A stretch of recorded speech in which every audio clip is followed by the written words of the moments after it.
بینەرانی عزیز ئەم کاتتان باش تەوەری ئەم جارەی دووجاربیر بکەرەوە تایبەتە بە قسەکردن لەسەر ئیسلامی سیاسی و دەپرسین ئایا پارتە ئیسلامیەکان هەڕەشەن بۆ سەرداهاتووی ئەزموونی هەرێمی کوردستان و ئەو پەراوێزی ئازادیەی لەم هەرێمەدا هەیە ئەو بۆچوونە تا چەند ڕاستە کە دەڵێت ئیسلامی سیاسی هەڕەشەیە بۆ سەر مافەکانی مرۆڤ و ئازادیەکان و دیموکراسی. ئایا ئەو پارتانەی لە هەرێمی کوردستان بەخۆیان دەڵێن پارتی سیاسی مەرجە ئیسلامی تا چەندە بڕوایان بە دیموکراسی و ئازادی هەیە، تا چەندە ئامادەن پابەندی تەواوی بەندەکانی ژارنامەی گەردوونی مافەکانی مرۆڤ ببن.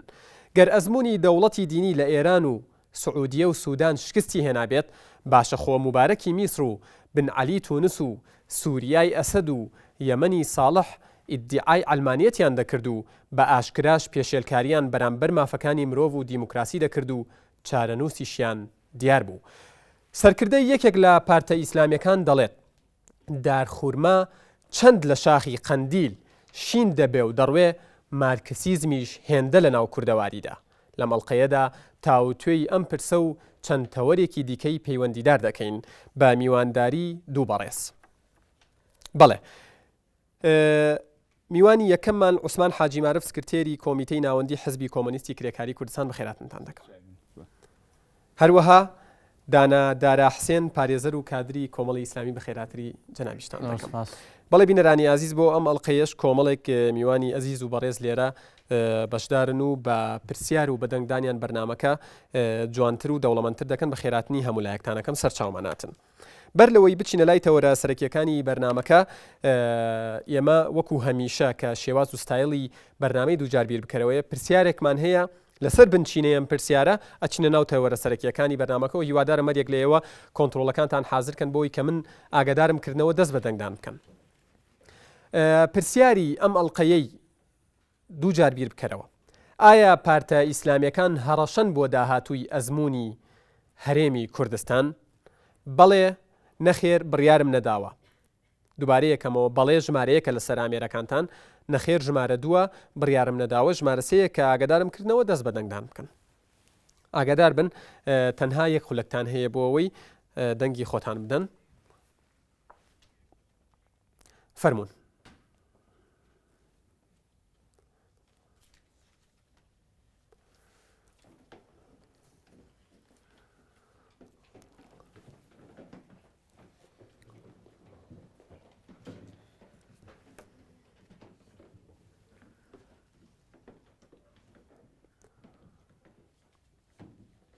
ئایا پارتە ئیسلامیەکان هەڕەشەن بۆ داهاتووی ئەزموونی هەرێمی کوردستان؟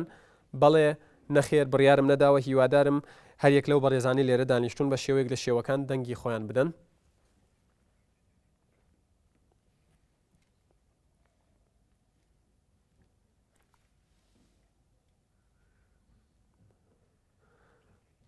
ئاگادار بن کات بەرەو کۆتایی دەڕوات.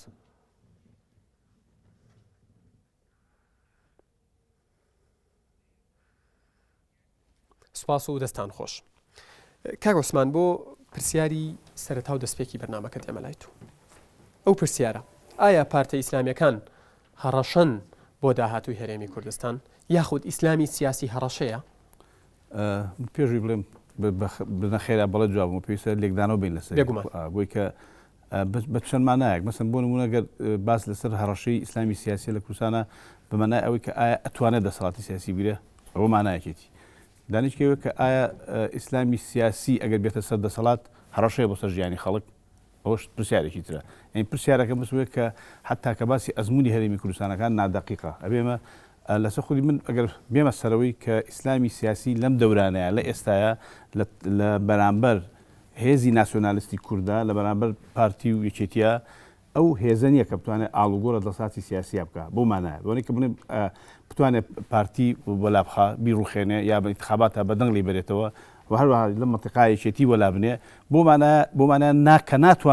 ناتوانن ئایندی دەسەڵات لە فەزای سیاسی کوردستانە، فەزای کۆمەڵایەتی و دەسەڵاتی سیاسی و هێزە سیاسیەکانە ئەو هێزە نین کە بەمانایە هەڕەشە بن بۆ ئەم دەسەڵاتی کە ئێستا هەیە.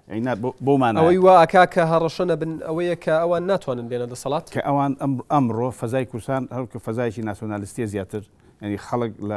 زۆرتر بە کوردایەتی و بە عەلەمی کوردایەتی و هەتا ئیسلامیەکانیش ئێستا زۆریان پەنا بردو بۆی کە باز لە کوردایەتیەکەن مەساکە چەند بۆ خۆیەوە ناکۆکە لەگەڵ تەوەجوو و ئاڕاستی سیاسیانە ئەوان جات وڵام کە تۆ باز لە دەسەڵاتی ئیسلامی سیاسیەکەی دەسەڵاتی ئیسلامی شتەی سیاسیە بێ وەکو جمهوری ئیسلامی بکەیت ئەگەر بێتە سەر دەسەڵات یاکو سعودیە بکەیت ئەوەی کە تۆ باز بە دیفاع لە کوردایەتیەکەی و ئیسلامی ئەو شتێکی ترە لە هیچ جێگەیەکی نە ئاینی ئیسلام و نە سیاسەتکردنی حزبە ئیسلامیەکانە ئەوە ڕەت نەکراوەتەوە کە نیشتیمانت خۆش بێت بۆچی کەواتە ئەمە لە دەرەوەی تەوەجوهی ئەوانە لەبەرەوەی کە ئیسلامی سیاسی پەیوەندی بە نیشتمان نیە پەیوەندی بە زاڵکردنی عەقیدەیەکەوەی لەناو کۆمەڵگەیە دین لە دەوڵەت جیا ناکاتەوە دین فەرزەکا بەسەر دەوڵەتە ئەم تەوەجوهە لە ئێرانی بینین لە سووریا داگیرکا و ئەفغانستان داگیرکا پان ئیسلامیزم دروستکە ئەمە تەوەجوهەکەیت ئێستا نە نیشتمان نەزانێت نە قەوم نەزانێت نە هیچ گەربینە سەر باسی ئازادی مافەکانی مرۆڤ مافی ژن دیموکراسی پێت وایە ئەم پارتیە ئیسلامیانە هەڕەشە بن بە ئەکید هەڕەشن بۆ چمانە لەبەرەوەی کە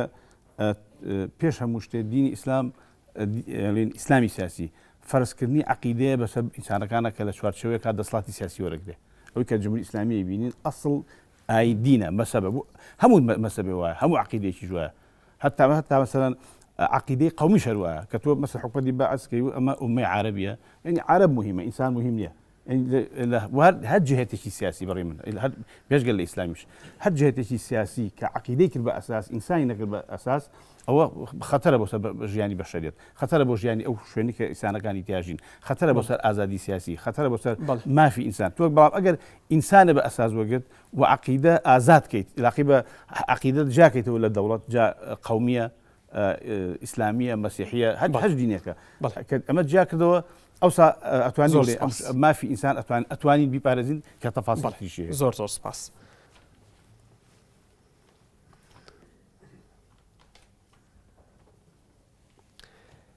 کاک دانا دووبارە بەخێر بێت. زۆر سپاس. کاک عوسمان لە قسەکانی وتی ئیسلامی سیاسی هەڕەشە نین چونکە ناتوانن ببن بە هەڕەشە چونکە ناتوانن بگەن بە دەسەڵات نامەوێت بچمەوە سەر قسەکانی خۆت گوێت لە قسەکانی بوو کۆمنتی تۆ لەو بارەیەوە بە ناوی خی گەورەم هیرەبان سەرتا سڵاوکەم لە هاوڕێیانم لە ناو ئستۆدیۆ و لە تەواوی بینەرانی بەڕێز لە ڕاستیدا ڕەوتی ئیسلامی لە هەرێمی کوردستان ڕەوتێکی تەواو خۆماڵی و ڕەوتێکی سیاسیە خاوەنی پرۆژێکی سیاسی هەمەلایەنەیە و ئەم ڕەوتە شانازی خەباتی شاخی هەیە لە دوێنەیەکی نزیکە لەمڕۆدا بەشداری سیاسی هەیە و باوەڕی بە دیموکراسی و قوڵبوونەوە لە ناو تەواوی کایەکانی ژیانە هەیە لەگەڵ ئەم ڕەوتەدا پێک نەهاتوە لە ڕەگەزێکی دیاری کراوە بەڵکو هەردوو ڕەگەزەکەوە منداڵانیشی لەگەڵەکە پیان وایە کە دەبێ خزمەت بە مەشروعێ بکەن چۆن بۆ بەرامبەرەکەم بە دیدگای خۆیەوە دروستە منیش وەکو تاکێکی مسلمان لە ناو کۆمەلگایەکی مسلمانە کە لە ١٠٠ زیاتر مسلمانە منیش بۆم هەیە بە دیدێکی ئیسلامیانەوە خزمەت بکەم بەم مەشروعەوە بۆ ئایندەیەکی تر ئەوەی کە بەڕاستی پێچەوانەیە ئەو تێدەسەلمێنێت تەواوی ئەو ڕاپرسیانەیە کە ساڵانێکە کراون لە ناوەند هەندێک ڕێکخرا و ناوەندی سیاسی کە پێمان دەڵێن ئیسلامیەکان لە گەشەیەکی بەردەوامان دوا هەڵبژاردننی ژەوەی نیشاندا لە حوتی سەی 2010 بۆ ئەندامانی هەڵبژاردن بۆ ئەندامانی ئەنجومەنی نوێنەرانی عێراق کە دەنگی ئیسلامیەکان نزیکە لە 9 ملیۆن کەواتە دەنگی ئیسلامیەکان هەمیشە لە گەشەکردایە بەراورد لەگەڵە و پرۆسانی هەڵبژاردن کە لە ساڵانی پێشوو کراون ئیسلامیەکان کۆمەڵە شانازی گەورەی تریان هەیە وەکو شانازی بەشداری سیاسی وەکۆی کە ئیسلامیەکان لە هەرێمی کوردستان بەشێکن لە چارەسەر نەک جوزئێکن لە کێشەکە بە دەلیلی ئەوەی هەمیشە ئیسلامیەکان بەتایبەت ئەو ڕۆتە جیهادی کا بووە شانازی ئەوەی هەیە شەڕی لەگەڵ پەکەکە کە حیزبێکی گەورەی کوردستانی باکوورە نەکردووە لە ساڵانی پێشوو کە عەلمانیەتی کوردی لێرە ئیعلانی شەڕی بەرامبەر کردووە هەتا ئێستاشی لەگەڵ بێ محارەبەیانەکە سەرباری ئەوە ئەم ڕەوتە لە هەرێمی کوردستانە خاکێک بستە خاکێکی کوردستان نییە جێپەنجەی خزمەتی پێوە دیارە جێپەنجەی ئەو خەدەماتانی کە کراوە لە ئەنجامکردنەوەی مزگەوت لە بیناکردنی مەشروعی ئاو لە بەخێوکردنی منداڵانی بێناز و بێباو کە ئەوانە لە سەردەستی عەلمانیەکان کوژراون منداڵ و نەوەکانیان و هاوسەرەکانیان لە سەردەستی ئیسلامیەکانە و ڕێکخراوە خێرخوازە ئیسلامیەکانە بەڕاستی بەخێو کراون و کەفالەت کراون و هاوکاری کراون سەرباری ئەوە تایبەت بە مافەکانی ئەوەی کە پێی دەوترێ مافەکانی ژن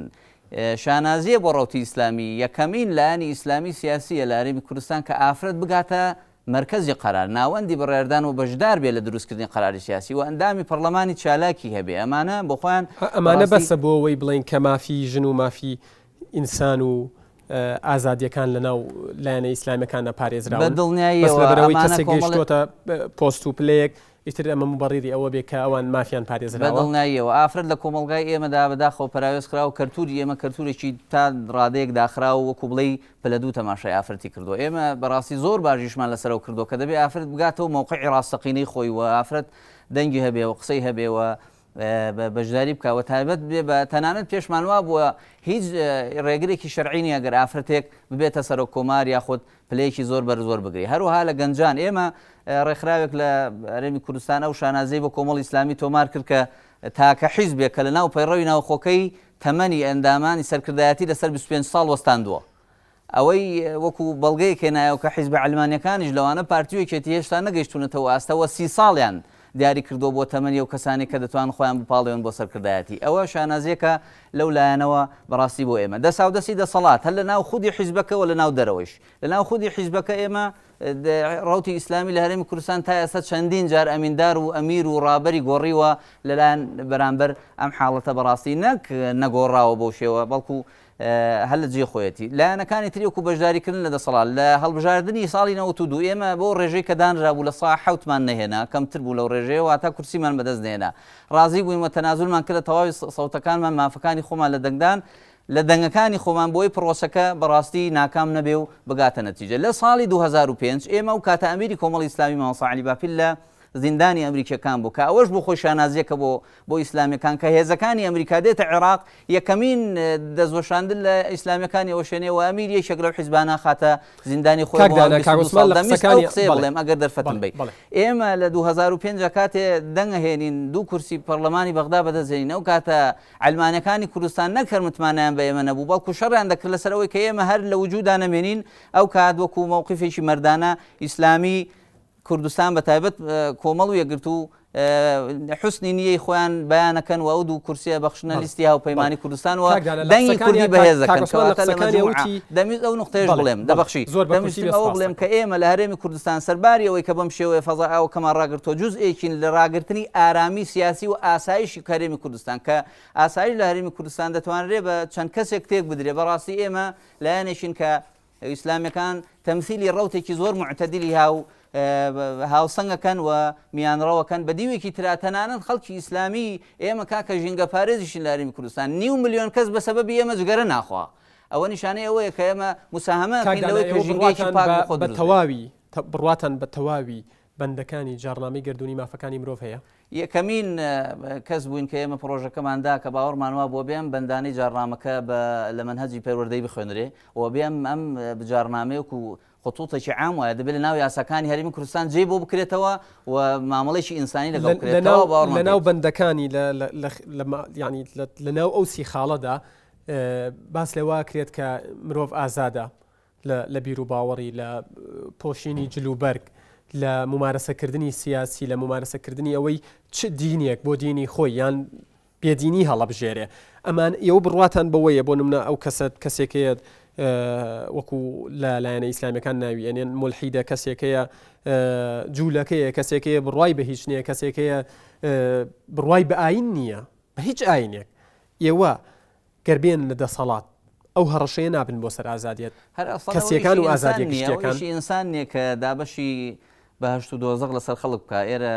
مەیدانی دنیا ئێمە ئیشمان لێرە فقدەوەی ئیش دەکەین لەسەر ئەوەی کە هەیە ئێمە دقێکی پیرۆزمان هەیە کە لا ئیکراها فی الدین ئەوە کە لا ئیکراها فی الدین مفەسرین بۆ کاتی دەسەڵات و دەوڵەتیان نێوە کردو کاتێک کە ئینسان دەسەڵاتی بوو ناکرێ ئەمە بە تەوزیع لەسەر خەڵک فەرض بکەیت چۆن دەتوانی ئێمە ئەگەر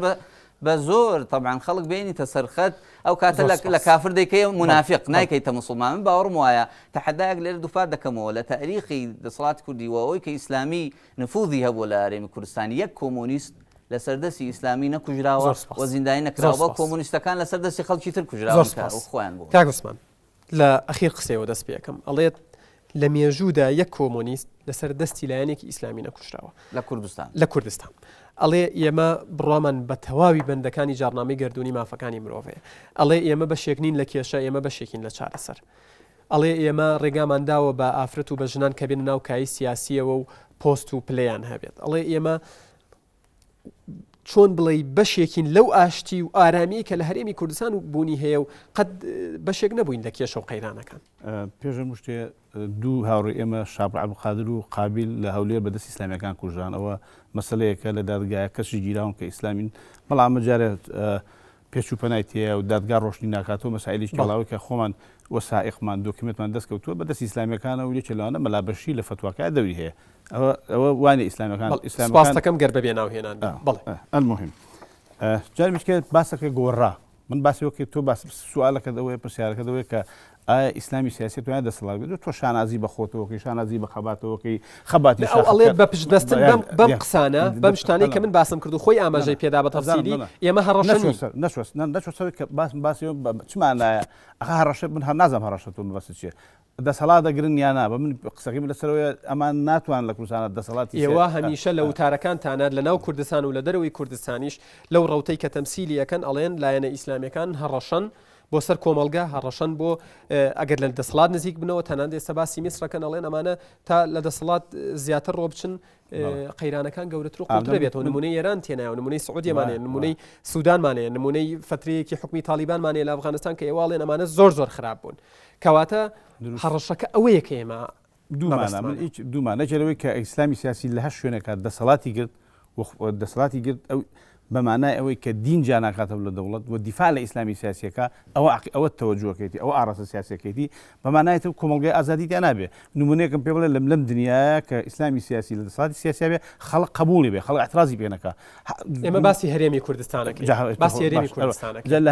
هەرێمی کوردستانە ئەگەر هاتوو هەج لایەنە لە ئیسلامە سیاسیانە بە ئیتفاق کردیان بۆ خۆیان کردیان ئێستا ئەمی کە لەگەڵ حیزبە سیاسیانیان ڕێکەوتون ئەوە خۆ گونجاندنە ئەوە جۆرەکە لە خەباتی سیاسیەکەن خۆیانە گونجێن بەڵام ئەگەر دەسەڵاتی سیاسی هاتە سەر دەستی ئەمان لەگەڵ ئێرانە فەرقی نابێت لەگەڵ ئەفغانستان فەرقی نابێت لەگەڵ سعودیا یعنی ئەوەی ئەم قسانەی کە کاکدانا کردی و کە لایەنە ئیسلامیەکان لە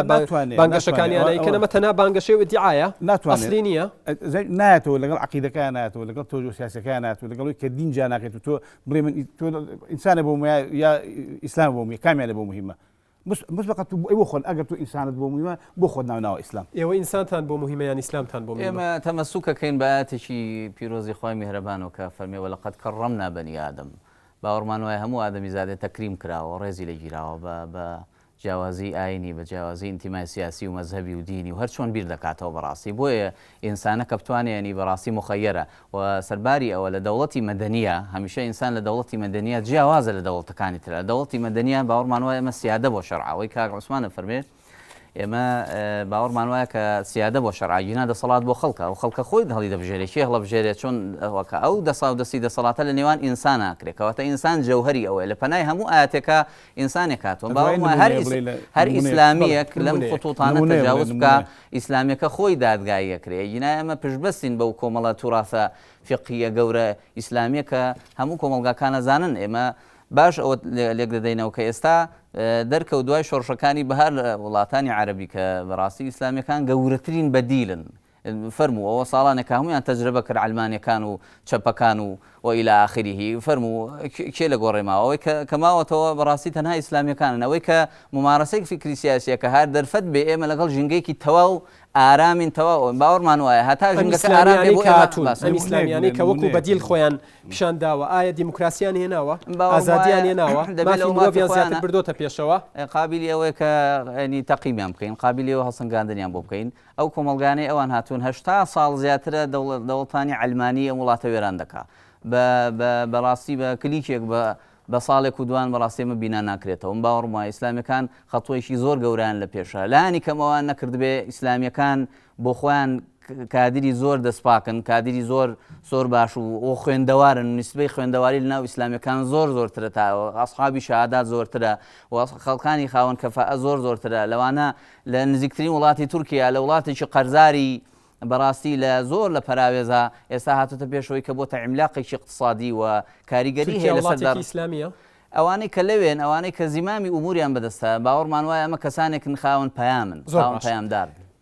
کاکدانا لە ساڵی 2002ەوە پارتەکەی ئەردۆگان سەرۆکایەتی حکوومەت سەرۆکایەتی کۆمار سەرۆکایەتی پەرلەمان زۆرینن لە ناو پەرلەمان شارەوانەکانیان هەمووی کۆنتترۆل کردووە بەڵام ڕۆژێک لە ڕۆژان نەمان بیست باڕێک دابخەن باڕێک بسووتێنن ڕۆژێک لە ڕۆژان نەمان بیست کەسێک لەسەر ئەوەی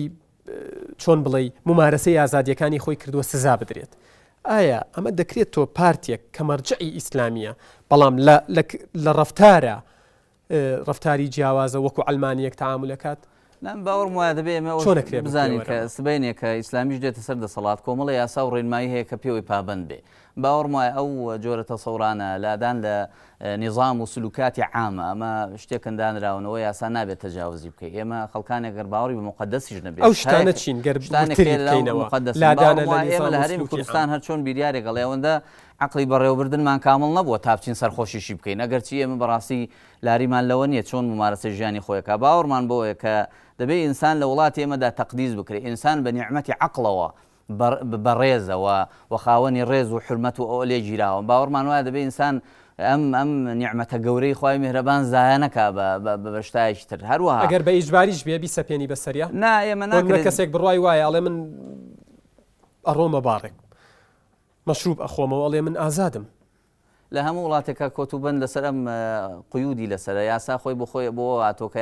ئازادەکان سنووردار بکە لە هەموو وڵاتێک بەم شێوە ڕەهایی نییە وەکو وڵاتی ئێمە کە وەکو چلورۆ مۆتا بفرۆشرێت لە ناو تەرمۆزا و منداڵی خوار 18 ساڵ بیخوا کۆمەڵی یاسا و ڕێنماییە پێوەی پابندن باوەڕمان وایە لەو کاتا ئێمە ناتوانین ئیجباری لەسەر خەڵک بکەین کە بخواتەوە نەخواتەوە چۆن بەکاردێنێ بۆ شێوە بەڵام بەگشتی ئەوەی کە سنووری بۆ دابن لە وڵاتانی دەرەوە سنووردانانەکە چۆنە بۆ نمونە تۆ لە ئەڵمانیا ئاساییە لەسەر جادەکان کەسێک مەشروب بخواتەوە لە هۆڵندا ئاسایی نییە لە جێگایەکی تر لە هیچ جێگەیەک ئاسایی نیە تەناو جێگایانی کە تایبەت کراون بە خواردنەوەی مەی و مادە کەحولیەکان هەست ناکەی ئەم ئازادیانە دابین کراون بۆ ئینسانەکان بەڵام نسبیە ماف و ئازادەکان لێرە جیاواز دەبنەوە ماف و ئازادەکان ماف ئەوەیە کە بەبێت تەدەخولی حکوومەت نایەتە دی بەڵام ئازادەکانەوەی تۆ فەزایەکی بۆ دروستکەی ئێمە لەگەڵەوەین کە سبەینێ ئایندەیەکی نزیکدا ناکرێ و کۆمەلگای ئێمە من دووپاتێکەکەمەوە ئەم ڕستەیە زۆر واضحە ناکرێ و خەڵکە پێی وابێت لە پابندەوە بانەڵێن لە نامسڵمانەوە لە ناپابندەوە بە زۆر بیکەینە پابند دەبێتە منافق لەلای ئێمە ئەوە دووڕوو دروست دەکات زاهیرەیەکی سەلبی دروست دەکات کە لە هەندێک شوێن هەیە کە ئێمە لەگەڵی نین بە سەد تێبینیشیمان